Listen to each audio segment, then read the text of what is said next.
Okay, so good morning. Today we are on the Beck book, page 97. We're talking about anatomical directions.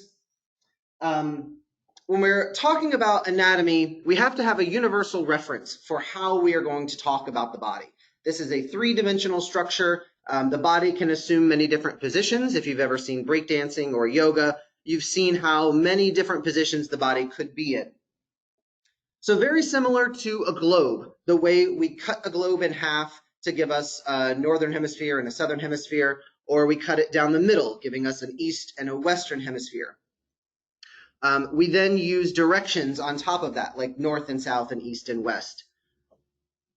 But for the human body, we've got to use a couple more specific directions when we're talking about something that is happening within the body. So as you see what I've drawn here, the first plane that we use to divide the body is called the sagittal plane. And when we use planes to divide the body, we assume that the body is in what is called anatomical position. Anatomical position is the human body standing upright with the arms by the sides and the palms of the hands facing forward. It is very important that the palms are facing forward. If they are not, you are not in anatomical position. So the human body standing upright, palms of the hands facing forward. We then divide the body in half using this vertical line running right down the middle. This gives you a left half and a right half. This imaginary line is called the sagittal plane. The sagittal plane. This line gives us two anatomical directions. Those directions are medial and lateral. Medial describes a structure that is closer to the midline of the body. Lateral describes a structure that is further away from the midline of the body. Now, the important thing to remember when we're talking about these things, you guys, medial and lateral are directional terms, right? We are talking about the direction of something. So in the same way that I could not say some building is north, right? Nothing in the world is just north. It has to be north of some other structure. You got to use two structures to relate the direction, right? If I just drop a pin on a map, that pin isn't north or south or east. It's got to be north or south of some other structure, right? That we're comparing the location of these two things. Same thing with these anatomical directions. Nothing in the body is just medial. It's medial compared to some other structure. So let me give you some simple examples. If we're looking at the face, the nose is right along the midline. The ears are way off to the side. So we would say that the nose is medial to the ears. It is closer to the midline than the ears are. On the other hand, we could say that the ears, being further from the midline than the nose, the ears are lateral to the nose. So the ears are further or closer to the sides of the body, further from the midline. Here's another example. The heart sits right in the middle of your chest. On either side are two lungs. The heart is medial to the lungs. The lungs are lateral to the heart. Good stuff we understand in this so far? Right on. Right on. So, medial and lateral are telling you whether a structure sits closer to the midline or further from the midline. And again, the midline we call the sagittal plane. This is a vertical line that cuts you in half, giving you a left half and a right half.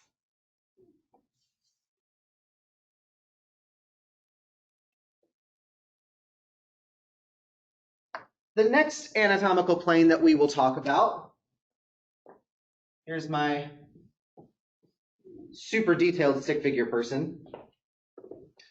So if the sagittal plane divides you in half vertically, giving you left and right, the next imaginary plane divides you horizontally, right? A straight line going right through your belly button, giving you a top half and a bottom half. This is known as the transverse plane.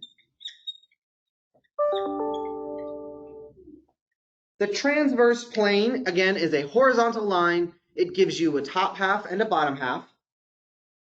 And just like with the globe, the equator, cutting the earth right through its belly, gives you two directions. The equator gives you the directions of north and south.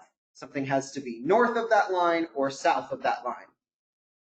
The transverse plane gives us two anatomical directions. These directions describe something closer to the head or something closer to the feet. These directions we call superior and inferior.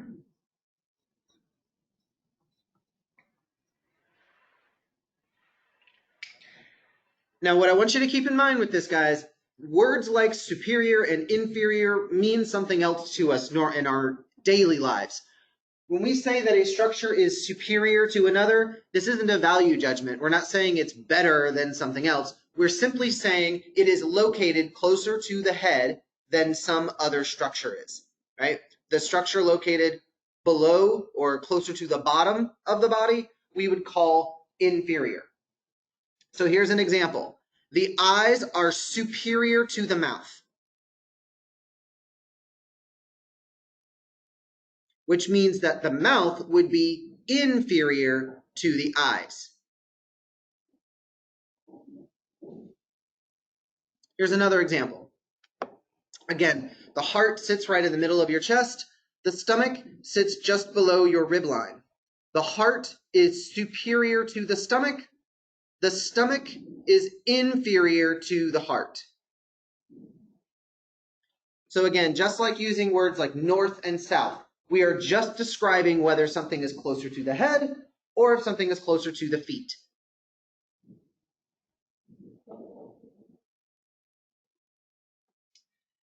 In anatomy or in medicine, this word transverse always means horizontal. So you will see this word over and over again, naming different things, naming different structures. The word transverse always is going to mean in a horizontal direction.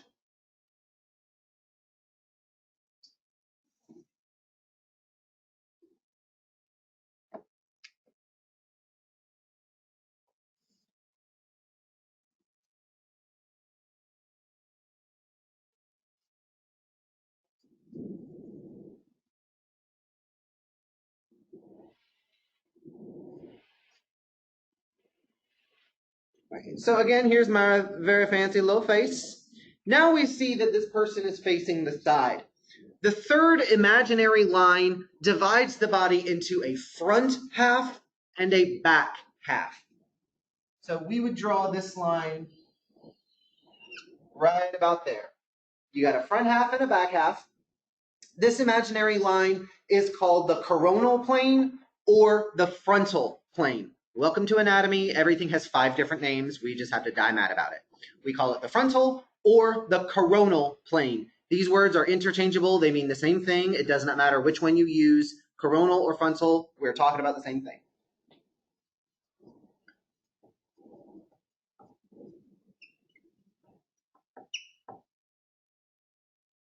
Now, the coronal or frontal plane also gives us 2 directions.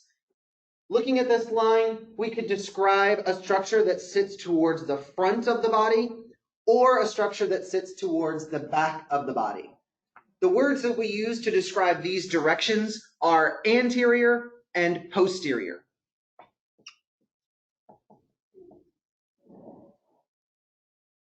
Anterior describes a structure closer to the front. Posterior, a structure closer to the back. So, let's give some examples. Right in front of your heart is a thick bone, right? You guys probably know it as your breastbone, right? Its name is the sternum. It's this little kind of strip of bone right in front of your chest. Just behind the sternum sits your heart. So the sternum is in front of the heart. The heart sits behind the sternum. We would say the sternum is anterior to the heart. The heart is posterior to the sternum.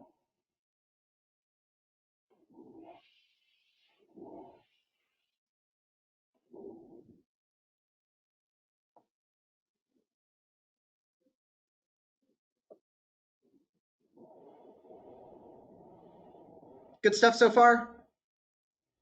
All right. So we've got a couple of more, right? We got just a few more. We could also describe a structure that is deeper within the body versus a structure that is closer to the body's surface. A really good example for this is when you look at your limbs, like an arm or a leg. Along the outside, you've got skin, and then deeper to that, you have muscle, and then deepest within the arm, you have bone. The words we use to describe something that is more deep in the body or closer to the surface are superficial and deep.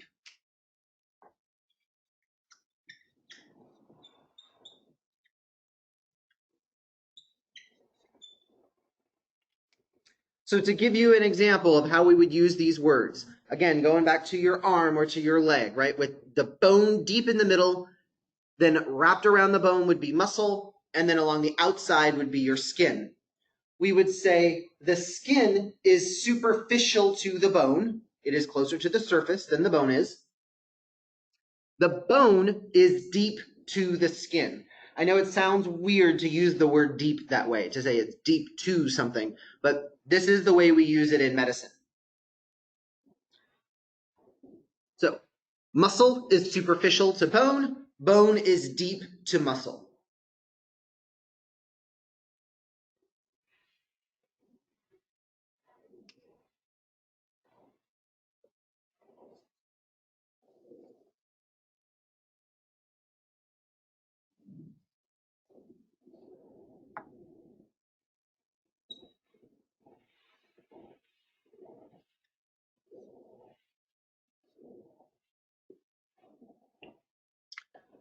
All right.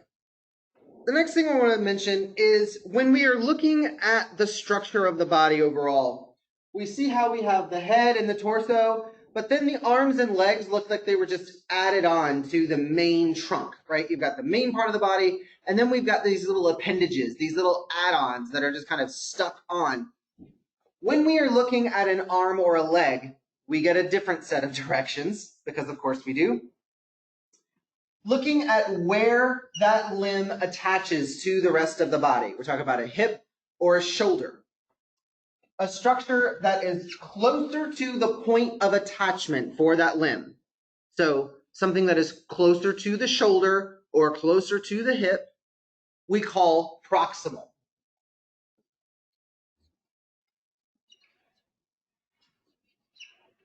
A structure that is further away from the point of attachment, so something closer to the hand or closer to the foot, we call distal. You think of the word distal, think distant, right? Something is more distant from the point of attachment. Proximal, think proximity. It is closer to the proximity that this limb attaches to the body. So here's some simple examples. When you look at your arm, your wrist is closer to the hand, whereas the elbow is then closer to the shoulder. The elbow is proximal to the wrist. It is closer to the point of attachment. The wrist is distal to the elbow. It is further from the point of attachment. We use proximal and distal only when we are referring to structures that are on your limbs, on the arms or the legs. If we are talking about something that is in the body, we would tend to use superior and inferior.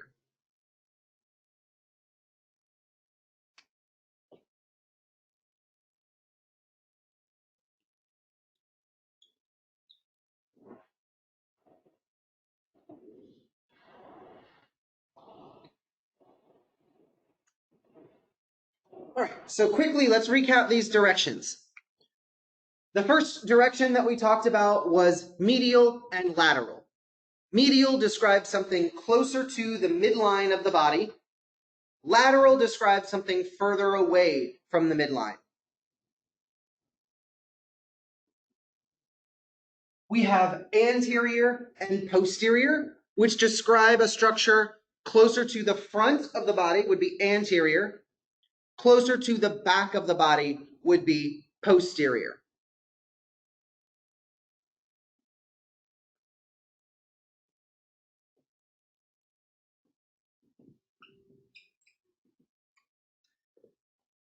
The next pair that we used were superior and inferior.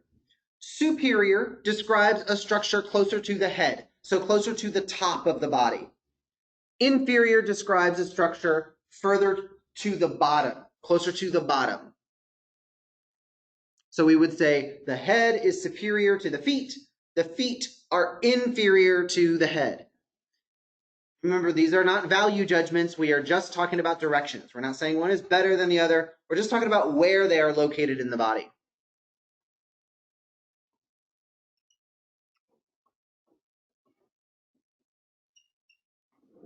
We also have the pair superficial and deep. These describe a structure that is either deep within the body or closer to the body's surface.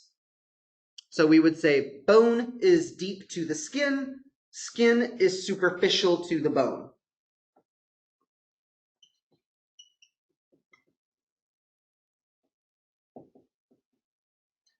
Proximal and distal describe structures on limbs. So on an arm or a leg, proximal describes a structure closer to the point where that limb attaches to the rest of the body. So we are talking about a shoulder or we are talking about the hip.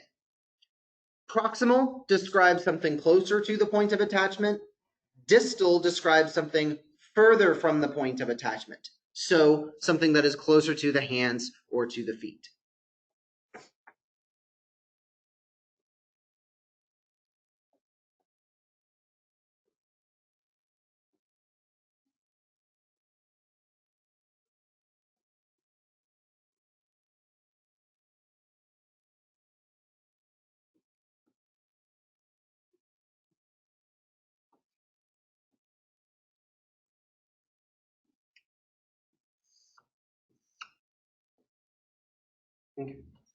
And again, your three anatomical planes, these imaginary lines that we use to divide the body.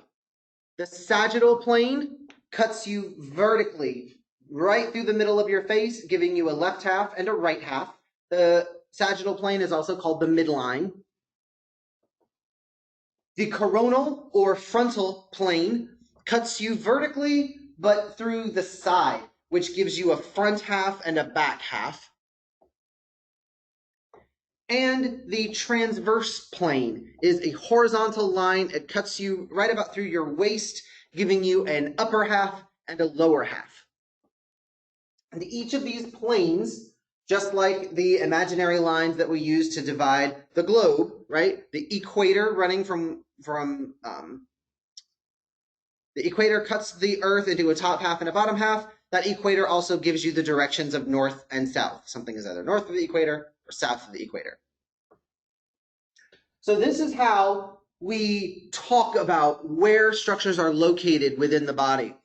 We will often use directional terms to actually name a particular structure.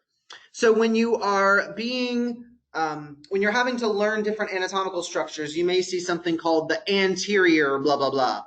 Anterior is part of its name, but it's also telling you something about that structure. It's telling you this one is situated closer to the front, right?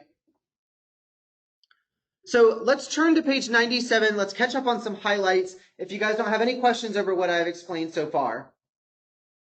All right, so let's catch up on highlights. Starting at the bottom of page 97, your book says, when studying anatomy, you will find it helpful to know the anatomical terms that designate specific regions of the body. Highlight. These terms refer to the body as seen in the anatomical position, which shows a figure standing upright with the palms of the hands facing forward. Anatomists divide the body with three imaginary planes called the sagittal, the coronal, and the transverse. Keep highlighting. The sagittal plane divides the body into left and right parts by an imaginary line running vertically down the body. Mid-sagittal refers to the plane that divides the body or an organ into equal left and right halves.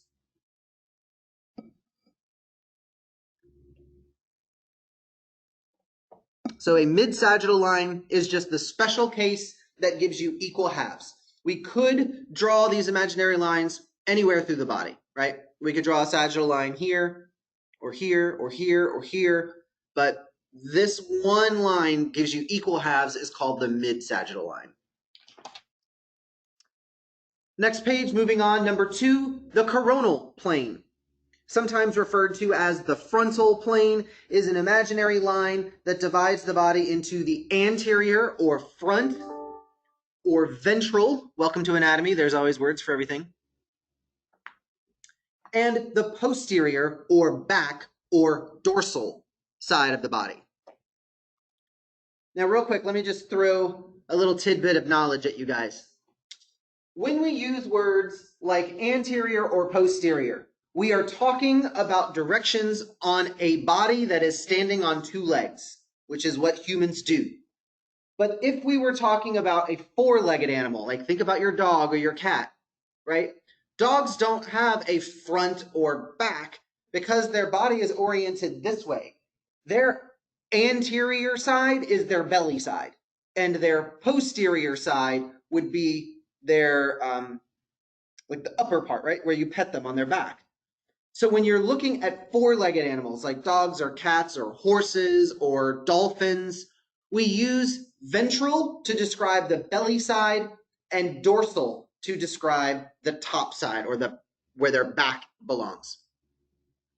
So if you've ever like, how do you know if there's a shark in the water? You see that fin pop up through the water. The name of that fin is the dorsal fin. We're not giving it a fancy name. The word dorsal tells you where the fin is located. It is found on their dorsal surface, right? When your dog rolls over onto his back so you can scratch his belly, you are scratching his ventral surface. That would be equivalent to his anterior side. Good stuff? Awesome. So we generally, we don't use ventral and dorsal on humans because we stand up on 2 legs. We would use anterior and posterior. I'm not going to say that you'll never see it, but more often than not, we would use anterior and posterior for humans.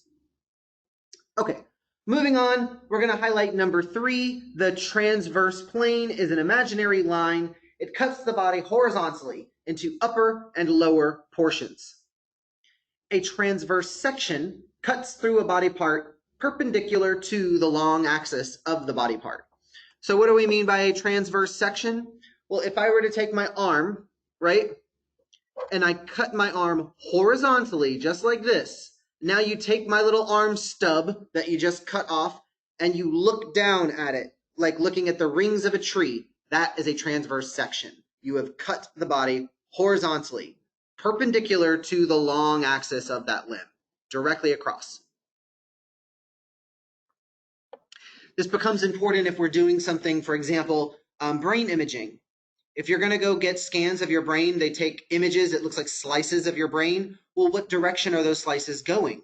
If they are sagittal sections, you start with sections of one ear, and then you get slices through the brain from one ear to the other. If we are using a transverse section, your first few pictures are going to be the top parts of the brain. You're getting horizontal photos that stack this way. If we're taking a frontal section, you would start right around the eyes, and you would get vertical pictures that move back, finally seeing the back parts of the brain. So this is just one example, but guys, these words never ever go away. These are foundational to how we talk about anatomy. How do we describe where things are? How do we perform certain procedures? We've got to have directional terms in place so that we know how to navigate around the body. These words never ever go away.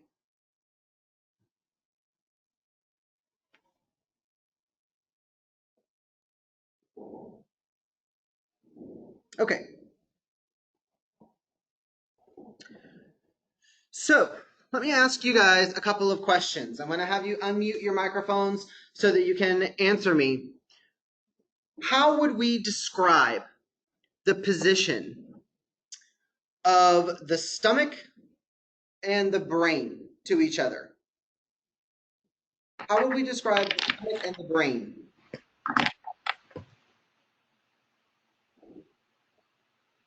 The brain is superior to the stomach. Very good. The brain is superior to the stomach. So the stomach is Inferior to the brain. excellent.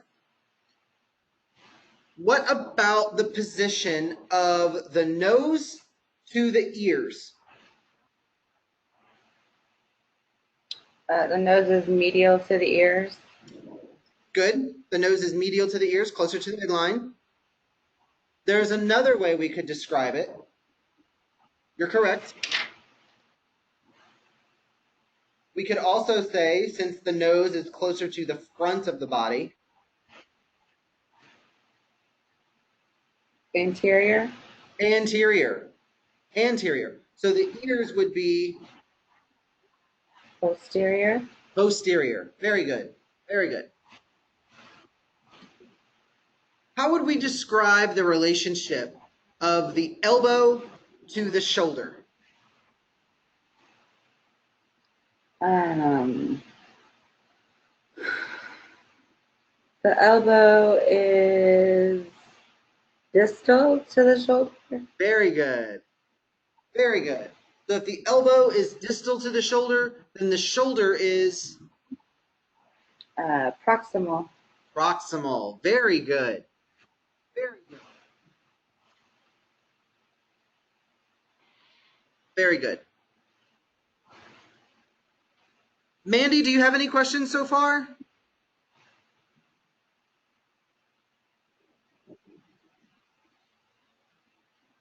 I guess not. Okay. So on page 98 and 99, you have that table that lists all those terms. You will need to know all those words. Like I said, these words never ever go away. We will never stop talking about these things. We are always going to be using these terms as long as we are talking about anatomy.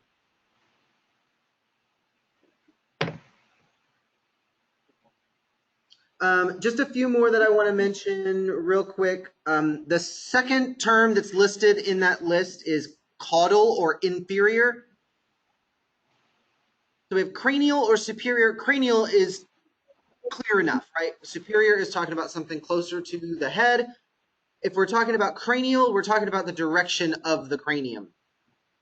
Caudal, the root caud, means tail.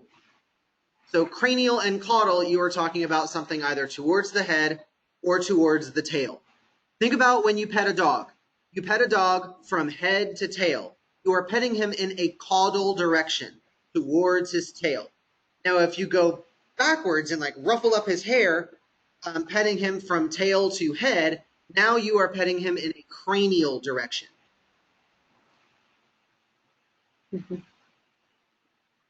Anterior, ventral, posterior, dorsal, transversal. Good. Good, good, good. Okay. Any questions so far?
All right. So the next thing we are going to talk about are body cavities. Now this is a pretty straightforward enough concept, and this is one that it's easy to overthink. So remember, we're just talking about something very basic here. Our body is full of vital organs: brain, heart, liver, kidneys, all that fun stuff. If we were to remove those organs, what we would find is that the skeletal and the muscular systems are left with a bunch of empty holes where those organs normally would be located. So if you take the brain out of the skull, your skull is just a big empty bubble, right? A bubble of muscle and bone. It is normally full of brain. These empty spaces that are normally filled with organs are called body cavities. There are multiple body cavities. They are all going to be filled with important organs. And to learn about them, we first divide them into two main sections. The two sections are the ventral cavities, or the ones on the front, and the dorsal cavities, the ones in the back. Let's start with the dorsal cavities. There are two of them. The first dorsal cavity is called the cranial cavity. This is straightforward enough. This is the one that contains your brain. So everything inside of your skull that would normally be housing your brain, that is the cranial cavity.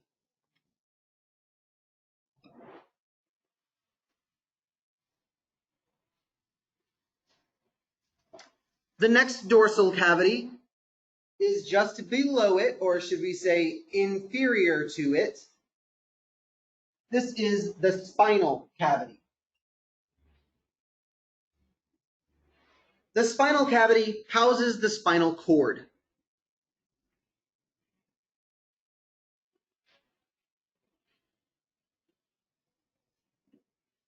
And there we have your dorsal cavities. So we'll go ahead and label these dorsal. And we move on to the ventral cavities. Starting at the top, the topmost ventral cavity is the eye orbit. It contains your eyes. It is known as the orbital cavity.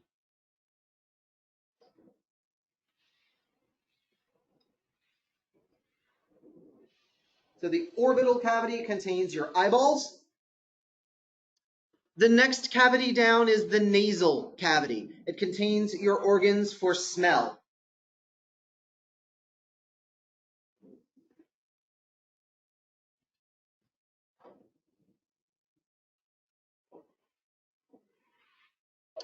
The next cavity down is the oral cavity. That is your mouth. We can term it the oral cavity. We could also call it the buccal cavity. The word buccal refers to cheek. So it's the cavity that is created by your cheeks.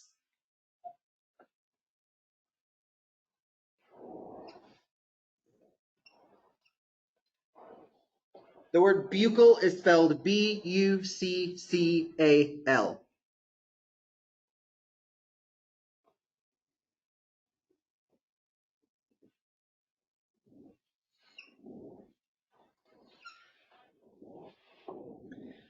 As we move down into the chest, we have one large cavity that is then subdivided into two smaller cavities.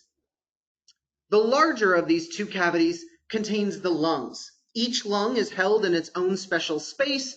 Those cavities are called the pleural cavities. P-L, hold on, I cannot spell out loud, apparently.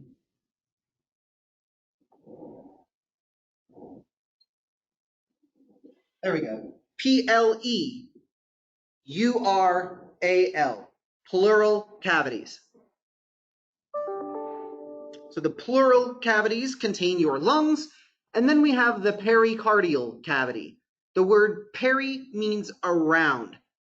The root word card or cardi or cardio means heart. So the pericardial cavity is the space or cavity around the heart.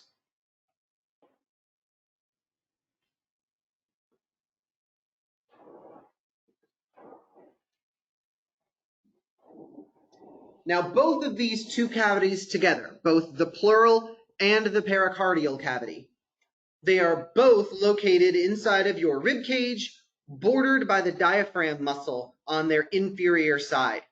So this large cavity, the whole cavity of your chest, is called the thoracic cavity.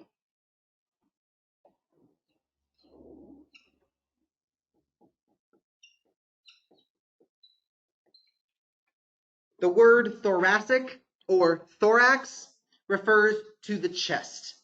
So think about the chest or think about ribs. It's always going to be within the rib cage. Now the dividing line, oh darn, I lost the connection. Hold on, sorry.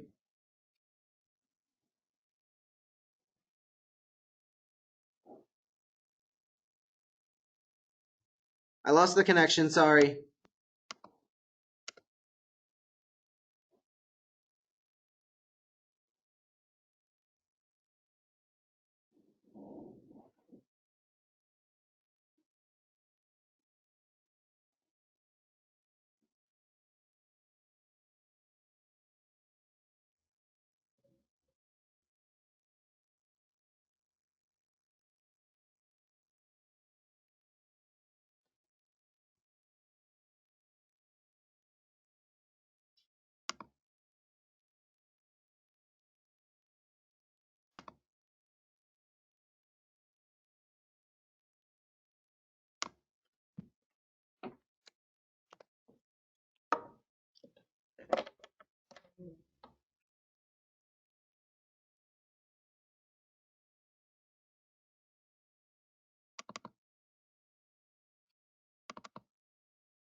There we go.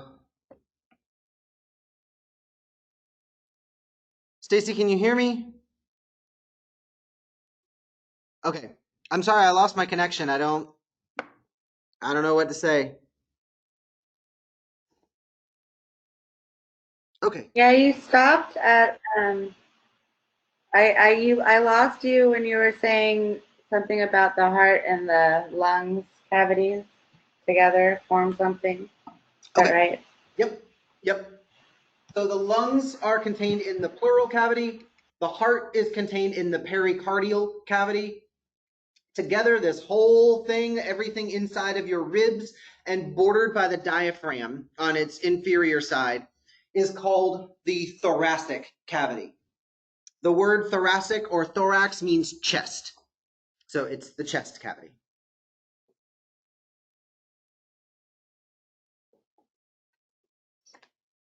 So then we have this dividing line. This is not a cavity itself. This is a muscle that divides the two. It's called the diaphragm.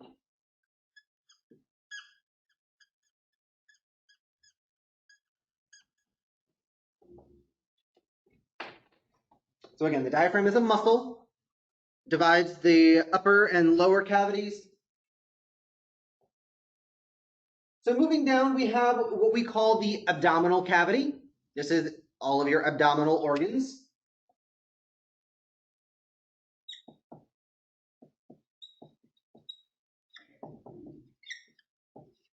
So the abdominal cavity would contain, all the fun stuff like your stomach, liver, spleen, gallbladder, kidneys, intestines, that fun stuff.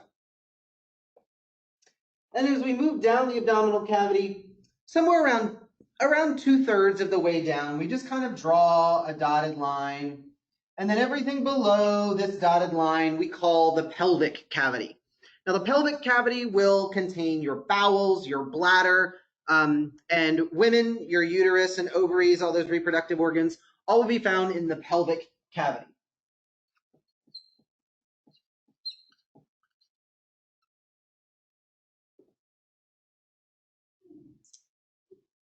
But there is no distinct division between the two. This dotted line is something that we impose, right? We look at the thing and draw a dotted line and say, everything up here is one thing, everything down here is another thing.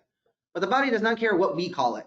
The body itself, this is one big cavity, right? from the middle of your chest down to the pelvic floor. It's one big cavity full of organs. So when we are talking about the entire thing, the whole cavity, we will simply combine the words abdominal and pelvic into the word abdominopelvic.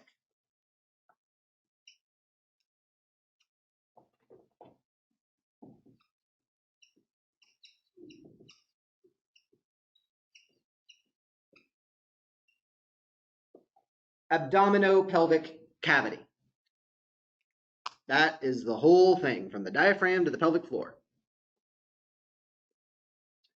There we have it. These are your body cavities. So we started with the dorsal and the ventral cavities. The dorsal cavities are cranial and spinal. Everything else is a ventral cavity. So one more time, we had the orbital cavity containing your eyes, nasal, oral, thoracic, subdivided into pleural and pericardial.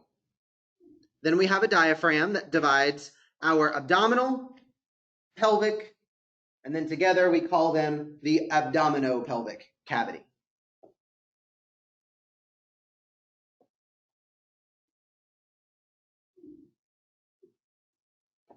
Cool. So let's catch up on highlights, page 99. I want you to highlight at the top numbers 1 and 2.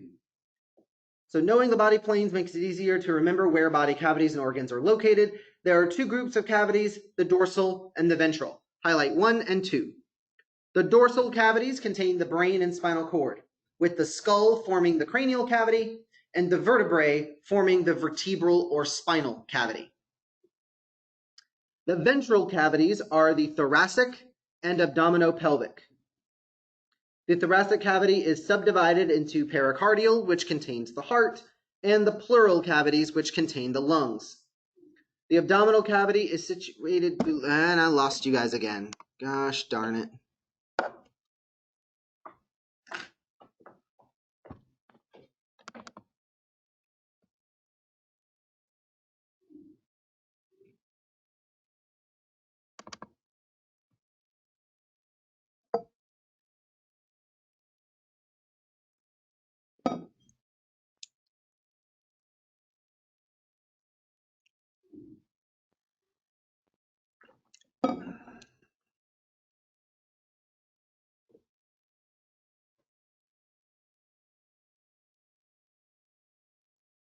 Hello, I'm back. Can you guys hear me? There we are. I'm sorry for this connection. I don't know what to say. I don't know what to do. I just got to keep running with it. All right. The thoracic cavity is divided into the pleural cavities and the pericardial cavity. The abdominal cavity is situated below the diaphragm, and it contains the liver, stomach, spleen, pancreas, small and large intestines. The pelvic cavity is the lower third of the abdominopelvic cavity and contains the bladder, rectum, and some of the reproductive organs.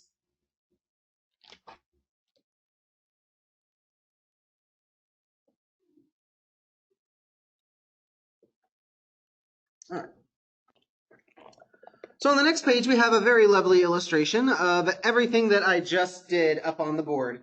So that almost word for word, the exact picture that I drew is there for you.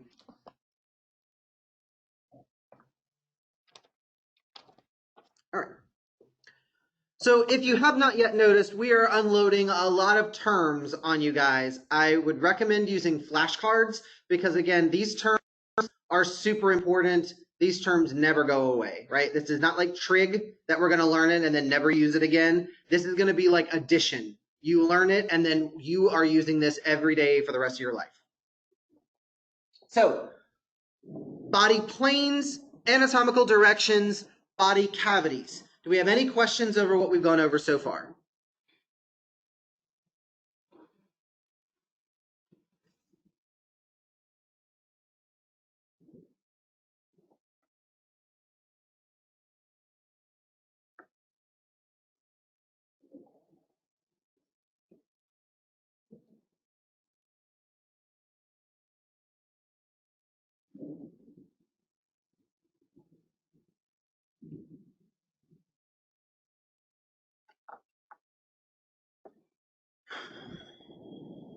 Okay.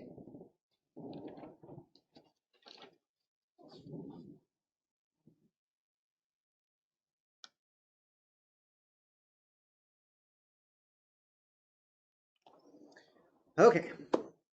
So the next thing we are going to cover are body regions. So let's talk for a moment about what body regions are. So we started off this class today using the analogy of a map or a globe, right? Talking about two locations that are either north or south of one another, or they're east or west of one another. So when we are looking at that same map, we talk about different regions. We could be talking about a city or a county or a state. With the human body, we kind of divide it in the same way. There are certain regions of the body, and a lot of the structures in that region will bear the name of the region, so that we know where the thing comes from, where it lives. So the same way that you would have like, I know I'm not a sports fan, so don't hold me to anything, but Atlanta Braves, right? The Braves is the name of the team. Atlanta tells me where they come from. In a lot of anatomical terms, we will be using a regional term to describe the name of the thing. That way we know, based on its name, where the thing is located. So I'll give you one clean example. One of the regions of the body that we're going to learn about today is the region of the upper arm. We are talking about the area between the shoulder and the elbow. So this upper arm is called the brachial region. The brachial region.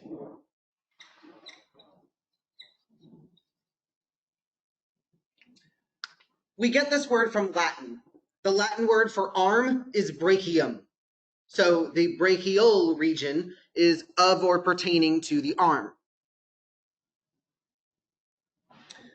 Now, within the arm, there is a major artery and a major vein that come from the chest. They run through your underarm, through the axillary region, and down into the arm.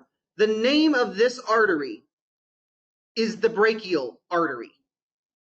So just like Atlanta Braves, artery tells me what the thing is. It's an artery. It's carrying blood. Brachial tells me where it is. It is a brachial artery. It is in the brachial region. Therefore, it will be found in the upper arm, somewhere in the neighborhood between the elbow and the shoulder. I'll give you another example. The region of your neck is called the cervical region.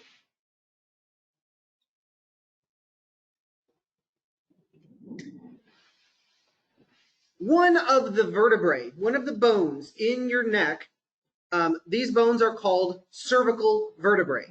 Vertebrae tells me what the thing is. It is a bone. It's a vertebra. Cervical tells me where the thing is located. So a cervical vertebra is a vertebra in the neck, within the cervical region.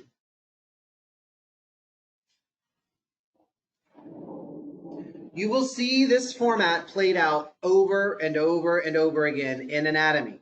Okay, remember, medical terminology is not meant to confuse you. So we will never call something brachial if it is not in the brachial region. So you won't see this word attached to anything in a leg or in a foot or in the brain.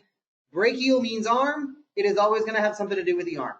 Cervical means neck. It will always have something to do with the neck, right? We're not going to stick the word cervical in something on a wrist or in the foot. Now, one little, because I can feel the gears in your head turning right now. I'm going to go ahead and clarify something for you real quick. If you hear the word cervical, a lot of people think like cervical cancer. They think related to the cervix. The cervix is the neck of the uterus. The uterus is kind of light bulb shaped. The cervix is where the uterus becomes more narrowed. That is the neck of the cervix, the neck of the uterus. Jeez, man.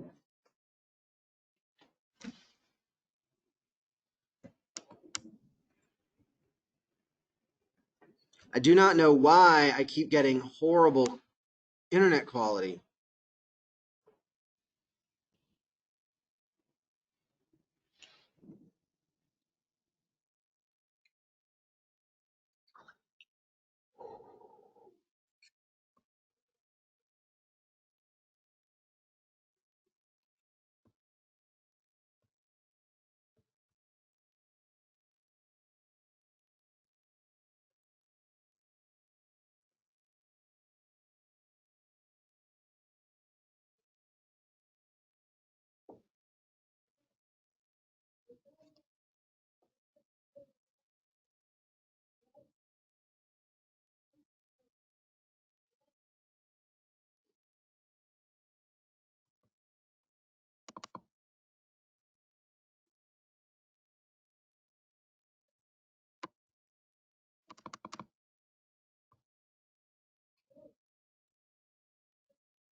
Can you hear me, guys?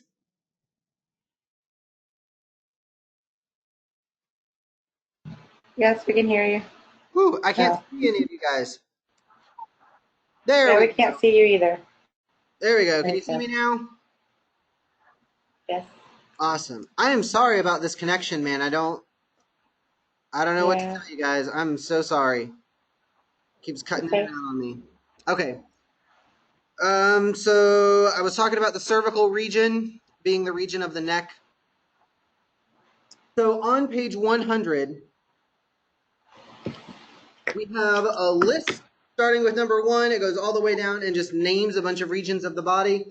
On the next page, we've got a diagram that actually points out all these different body regions. So let's start with number 1. Number 1 is the frontal region. Now it says the region of the head. I want to be a little more clear. It is the region of the forehead. So this is the frontal region right here in front. When I told you that these words never go away, the bone of your forehead is called the frontal bone. In your brain, that part of the brain that is right there in front is called the frontal lobe.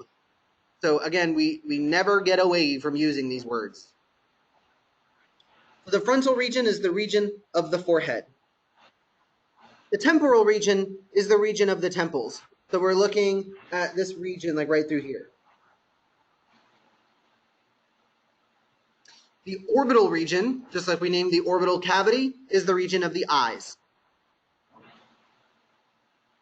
Nasal region, region of the nose. Oral region, region of the mouth. So some of these are pretty straightforward. Cervical region, as we said, is the region of the neck. And when I was explaining a moment ago, when you hear the word cervical, a lot of people think they're cervix, right? Like cervical cancer. The cervix is the neck of the uterus. The uterus is kind of a light bulb shaped organ. So when the uterus comes down, it tapers into a narrowing. That is the cervix, the neck of the uterus. Generally, cervical just means neck. So cervical region, cervical vertebrae, we're all referring to the neck. The deltoid region is the region of the deltoid muscle. It is on the outside of your shoulder. So like right where they would give you an injection, this is the deltoid region. Upper, outer shoulder. Next, we have the axillary region. The axillary region is the region of the underarm, like I don't want to say armpit. I really don't like the word armpit, but the underarm area. The way I like to remember this one is I think about like teenage boys. That's the axillary region is where they spray their axe.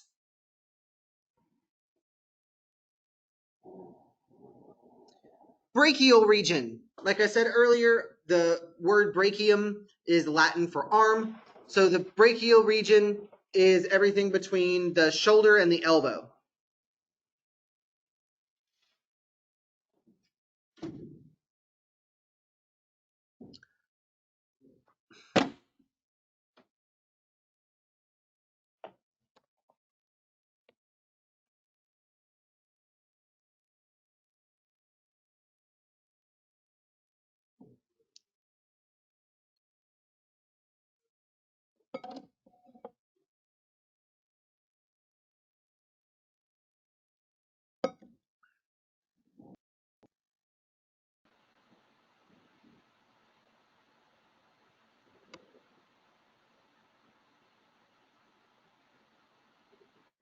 Okay, I think I'm kind of back, maybe a little bit.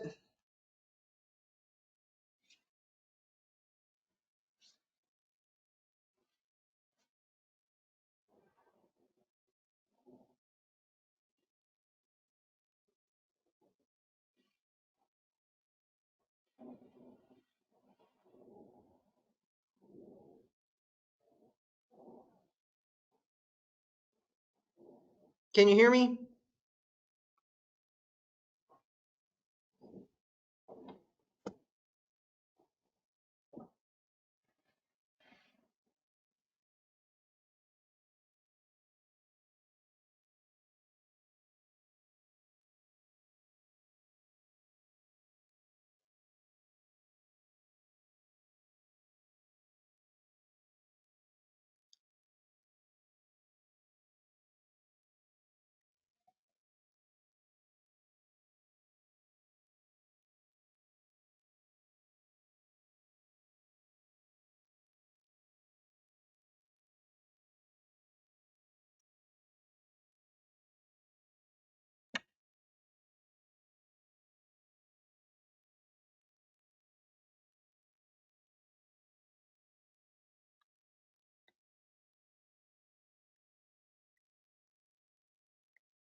We're back. I am so sorry about this connection issue. It keeps knocking me off and I have to wait to reconnect. Okay. Okay. So we left off on number 9. Brachial region is the region of the upper arm. So we are looking at everything between the elbow and the shoulder, brachial region.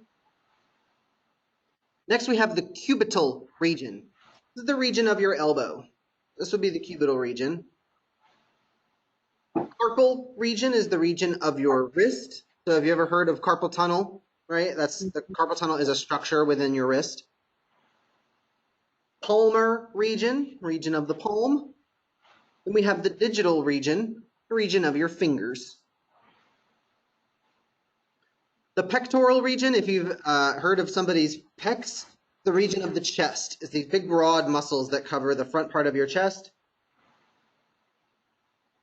Epigastric, okay, we're getting into regions of the abdomen, and this one gets a little tricky, so I'm going to skip past those. I'll come back to them and I'll explain them in just a few minutes, because there's a couple of different ways that we could divvy up the abdomen. We're going to skip past all that stuff down to number 19. The inguinal region is the region of the groin, and then the pelvic region, the region of the hip girdle. So kind of like where you feel your hip bones on the sides of your hips. The femoral region, the region of your femur. We're talking about the thigh. The femur is the name of the bone of your thigh. So everything between your hip and the knee, that large, thick area of the leg, femoral region. So this is where you would find things like the femoral artery or the femoral vein. Patellar region, the region of the patella, your kneecap. So the patellar region is the region of the anterior knee. Since we're specifying, the posterior knee gets its own name. The patellar region just refers to the front of the knee. Next, we have the peroneal region. This is the region of the lateral side of your lower leg. So the outside edge of your shin would be the peroneal region. Again, there are muscles on that side named the peroneus muscles. So these words just always stack on top of each other. The tarsal region would be the region of your ankle. And then the pedal region, like you put your foot onto a pedal, the pedal region is the region of the foot. And then again, we have another digital region. This is the region of the digits, the region of the toes.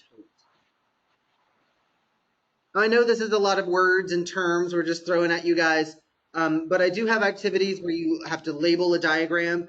And there is a YouTube activity where I'm going to have you guys like point out the different body regions and name them on a video and upload it to YouTube so that I can watch you guys naming everything. This is one of the things that is a lot easier to learn in a classroom setting where we can like point to each other and practice on each other. But since we are all on lockdown, flashcards will be your friend. So I would put the word on one side of the card and the description on the other. I even have my students do an activity where we write the regions on a flashcard, and then I have them come up and literally tape them onto a person's body. They're standing up here with index cards like taped all over them. But it really, really is important that you guys understand these words because, again, they never go away. We are never not using words that describe body regions. So moving on down to the bottom of page 101, we are now looking at the posterior view. And we start back up at the top. We begin with the occipital region. The occipital region is here. It is the back of your head. So when you lay your head down on your pillow, it is the occipital region. The parietal region would be the upper sides of your head. Right? So if you had big bunny ears, the parietal region is where they would be coming out of. This upper side on both sides of the head. The mastoid region is named after the mastoid process. It is a big bony bump that sticks out right behind your ear. And you can feel this with about 2 fingers right behind your ear, kind of roll them front to back, and you feel this very prominent bony lump. Right? A lot of people get tattoos right over there. That is the mastoid region. Again, cervical region, the region of the neck. So whether we're talking about front or back, it's always cervical region. The scapular region is the region of the scapula, which is the medical name for your shoulder blade. So this strong, sharp, kind of triangular bone sitting on the back of your shoulder blade, or on the upper part of your shoulder, that is the scapular region. The lumbar region, if you've ever had a lumbar pillow or adjusted the lumbar settings of your driver's seat, the lumbar refers to this region of the lower back, right through here. That part of your spine, right below the ribs, this part of the spinal cord back in the back is also called the lumbar spine. The sacral region, the region of the sacrum, is going to be found right about here.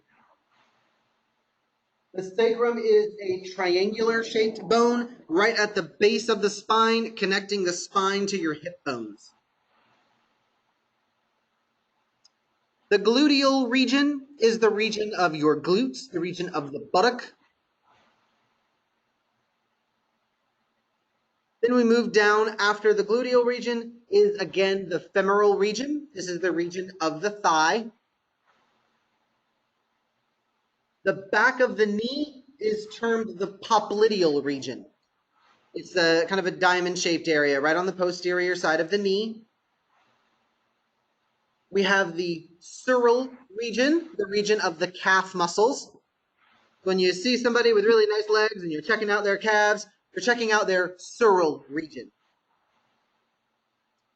The calcaneal region, named after the calcaneus, your heel bone.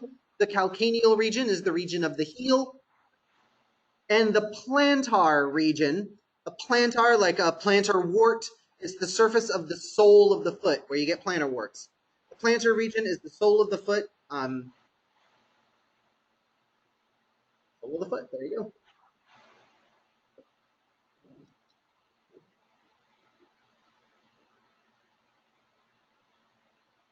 All right. So we're making pretty good time. Any questions so far? All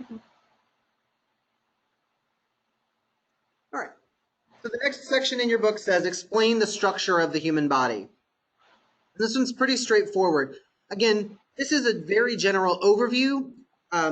We're going to talk more in depth about anatomy, and then on the next page, it's summarizing all of the organ systems. We are going to take those organ systems one by one and go way more in depth with each one. So this is a 1 or 2 sentence summary of what each of these organ systems does.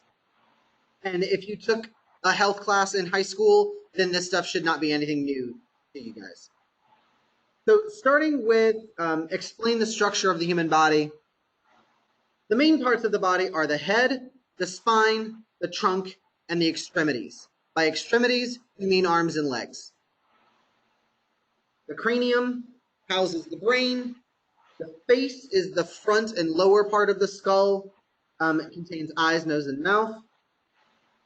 Then the trunk will be divided into thorax and abdomen. Again, we said thorax refers to the chest, so this will contain your heart, lungs, windpipe, trachea, all that fun stuff for breathing. The abdomen, I want you to highlight this one. The abdomen, situated below the diaphragm, containing the stomach, intestines, liver, and kidneys.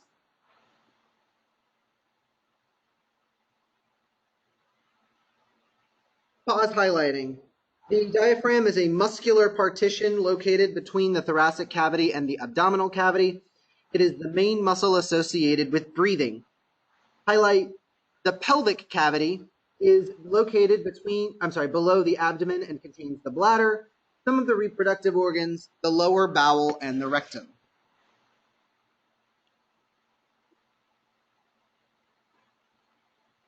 The extremities include shoulder, arm, wrist, hand.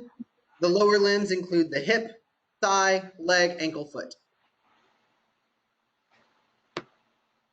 For body organs, highlight the first sentence. Body organs are structures containing two or more major types of tissue that combine to accomplish a definite function.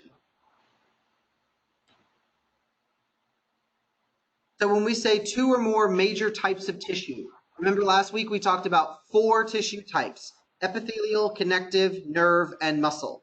So we got to take 2 of those and combine them in some way to make something that has a job. It performs a function. That is what we would call an organ.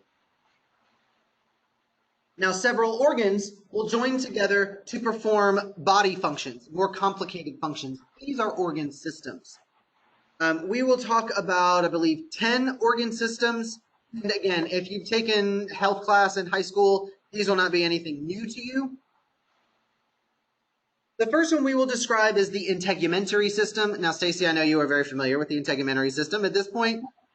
So on the way on the side, under important facts, just highlight the first bullet point. Highlight the skin is the largest organ of the body.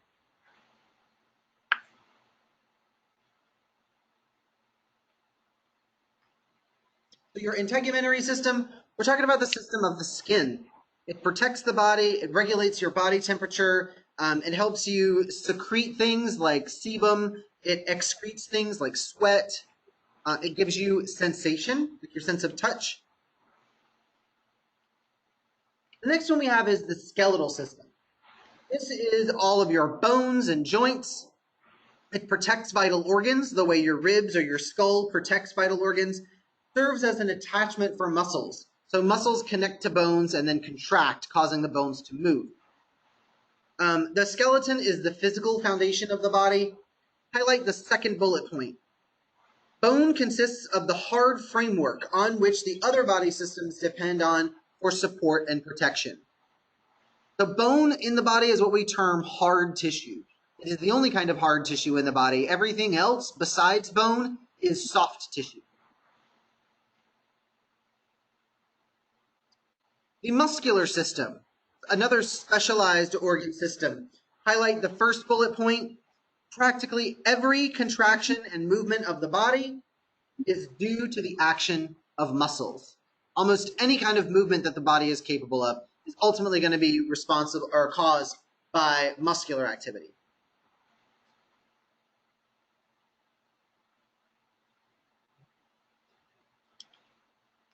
Moving on, we have the circulatory system.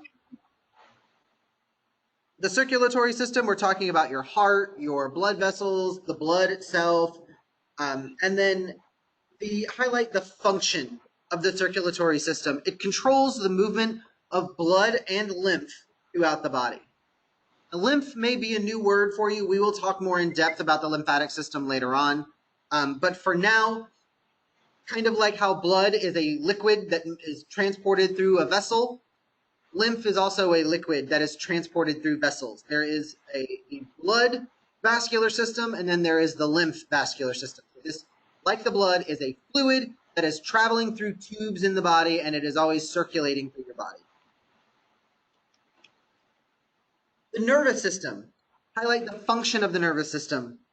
Nervous system controls and coordinates all of the voluntary and involuntary functions in the body's systems, helping them work efficiently and harmoniously. And then highlight the second bullet point. It is through the nervous system that a person is made aware of her existence and her relationship to the outside world. So when you walk outside without a jacket and you realize it's cold, you go back and grab a jacket. You have just altered your relationship to the outside world based on a stimulus. Stimulus was it was cold. The change was you put on a jacket. That is a nervous system function. The endocrine system. This one is way more complicated than we have time to give it. The endocrine system is composed of various glands and the hormones that those glands produce. Now, those hormones will have various effects within the body. One hormone stimulates another thing. It causes a lot of complicated chain reactions. But I want you to take away from this, highlight the first bullet point. The endocrine system affects growth, reproduction, and health. It's a very complicated system. There are a lot of chain reactions going on with the chemicals that are released. but we're basically dealing with glands and hormones.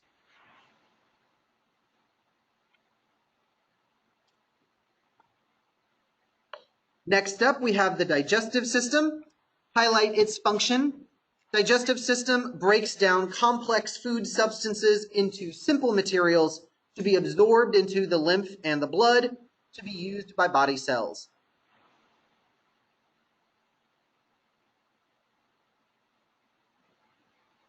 So if we're talking about breaking down food, we're always going to be talking about digestive system. It's the only one that really deals with food. Next, we have a respiratory system. This is your system for breathing.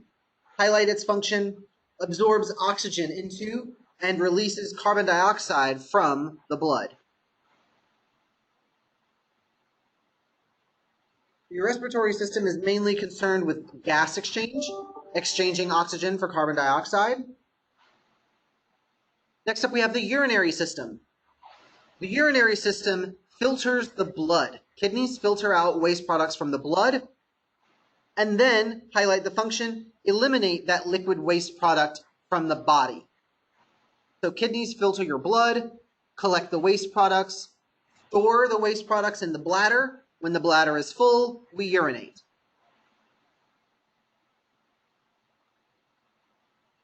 And lastly, we have the reproductive system.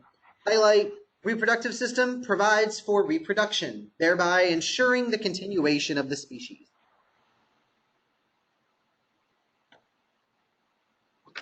So there we have the 10 major organ systems. Now, anatomy is way more complicated than we have time to give it. So I want you to understand there are more organ systems than just those 10, but those are the 10 major ones. Those are the ones that we're really going to focus on in massage school. But there are several other organ systems that we could talk about. They don't really apply to massage therapists. So. All right. So now that we have done that, we have finished. This is the whole section. Everything from, so we talked about anatomical position, the position that the body is always in when we refer to it. So remember, it doesn't matter what position the body is actually in. We always talk about the body as though it is in anatomical position. We talked about the anatomical planes, the 3 anatomical planes, and the anatomical directions that those planes give us. We mentioned the cavities of the body and which organs fit into those cavities. We also talked about regions of the body, and we did a brief overview of the organ systems and their function. So, Stacy, tell me what anatomical position is. Standing straight up with your palms forward. Perfect. So once we are in anatomical position, we divide the body using imaginary lines or planes running through the body. Can you name the 3 anatomical planes? Transverse.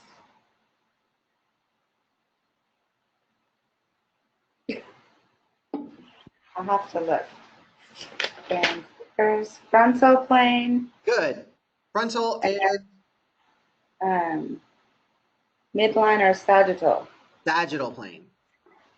Sagittal, frontal, transverse. So the sagittal plane gives us 2 directions. What 2 directions do we get from the sagittal plane? East and west, is that what you mean? Yes, but we don't call it east and west. Oh, lateral and medial. Very good. Medial describes something. Towards the midline. Yep, and then lateral. Away from the midline. Very good. Which 2 directions do we get from the transverse plane? Transverse. Superior and inferior. Very good. Superior and inferior. Mm-hmm. Which 2 directions do we get from the coronal plane? Anterior and posterior. Very good. Very, very good.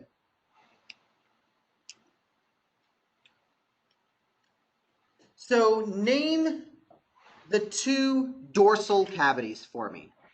What were the 2 dorsal cavities? cranial and spinal. Cranial. And very good. Mhm.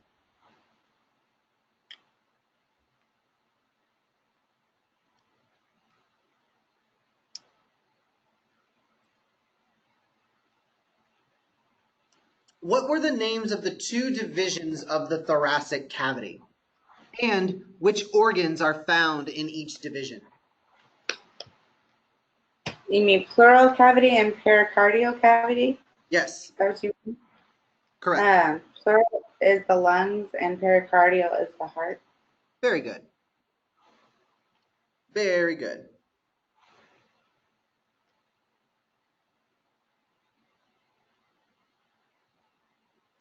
What does the term superior refer to?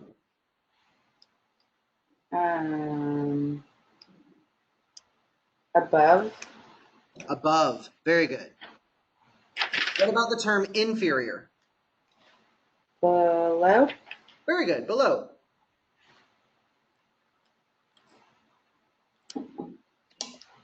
What about anterior?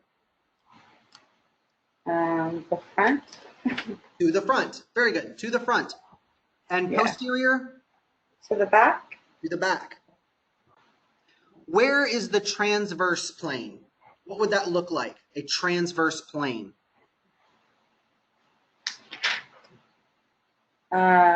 Like cutting the body in half at the diaphragm, maybe. Yes. It's horizontal. It's a Yeah. horizontal line. Horizontal. What about the sagittal plane? What direction does the sagittal plane run? North and south. It cuts you in left and right, and so it cuts you in half that way. There we Vertical. Vertical. There we go. I would say it cuts you vertically, giving you a left half and a right half. Okay. What about the coronal plane? No. Um, that cuts you in half, so you have a front and back. Very good. Very good. What does the term medial mean? Medial. Middle. To the middle. And the term lateral? Away from the middle. I don't know. To the side. To the side. Okay. What do the terms mean proximal and distal? Proximal is close to the attachment of the shoulder or hip. Mm-hmm. Distal is away from the attachment. Very good. Very good. What is the name of the region of the neck? Cervical Very good. cavity. Not cavity, just cervical. Cervical region. Oh, okay. Cervical. Very good. What about the region of the upper arm? Brachial. Brachial. What is the name of the region of the shoulder blade? I want to say dorsal, but I don't think that's right.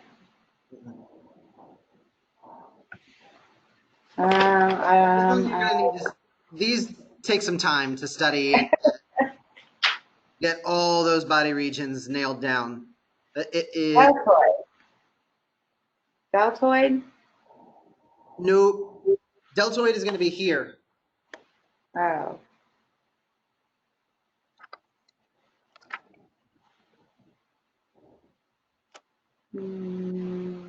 I was looking for scapular region. Yeah, I didn't know that one. I've never heard of it. Scapular region is the region of the scapula. Scapula is the name of the shoulder blade bone. Scapula. Okay. Name is scapula. All right. So what I want you to do is definitely make flashcards for those body regions. There are some videos on YouTube that can help, but every video that I have seen is literally just somebody like pointing and naming the different regions. So if that if that kind of helps you, then absolutely watch, as many YouTube videos as you can. For me as a student, flashcards work better for me. Mm-hmm. But that is all the material for today. After body regions, the next thing that we'll be working on later this week is chapters 11 and 12, talking about basic Swedish. Okay. 11 and 12 are kind of long, so make sure you set aside a little bit of time. Okay, cool. Be going over those chapters in lecture on Wednesday. Okay. All right. Any questions about anything that we've gone over today, or any Just questions about stuff that's due. I didn't do much of chapter 5 for last week online. Okay. I did all of chapter 4 and finished everything. I don't know if you got my emails. I sent you the worksheets, the workbooks. I believe I did, yeah. Okay. And then I have to retake the first 3 chapters test. Do I do that later?